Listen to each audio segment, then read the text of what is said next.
या TRP वाल्यांना एक कळत नाही की आपण कोणाची बदनामी करतोय। आज ज्ञानेश्वर महाराज संस्थान कमिटीचे प्रमुख विश्वस्त योगी निरंजननाथजी महाराज यांना आज ट्रोल केलं जाते। कशामुळे? तर त्यांनी वारकऱ्यांसोबत धक्काबुक्की केली। हे कोणी पाहिले? कुठं याचा व्हिडिओ आलाय? फक्त तेवढंच कट करायचं, तेवढंच कोणाला तरी बोललेलं ओरडलेलं दाखवायचं आणि तिथून पुढे मग तुम्ही त्या बातम्या चालवायच्या। हे माऊलीला दिसत नाही का? माऊली ज्ञानोबरायांचे आशीर्वाद त्यांच्या पाठीमागं आहेत।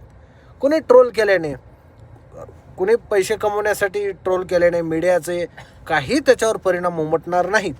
योगी निरंजननाथ महाराजांसोबत पूर्ण वारकरी संप्रदाय, पूर्ण आळंदीचे वारकरी, समस्त वारकरी संप्रदायाचे आज जेवढे वारकरी चालतात तेवढे सगळे भक्कम त्यांच्या पाठीमागे उभा आहेत। कुणीही त्यांना ट्रोल केल्याने त्याचा तिळमात्र फरक पडणार नाही।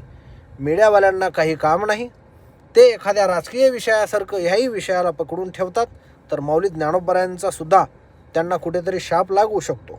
म्हणून त्यांनीही या गोष्टीची खबरदारी घ्यावी आणि जे खरं आहे ते खरं दाखवावं। दूध का दूध, पाणी का पाणी, ते आज ना उद्या होईलच। जय जय रामकृष्ण हरी। I support Yogi Niranjannath Maharaj.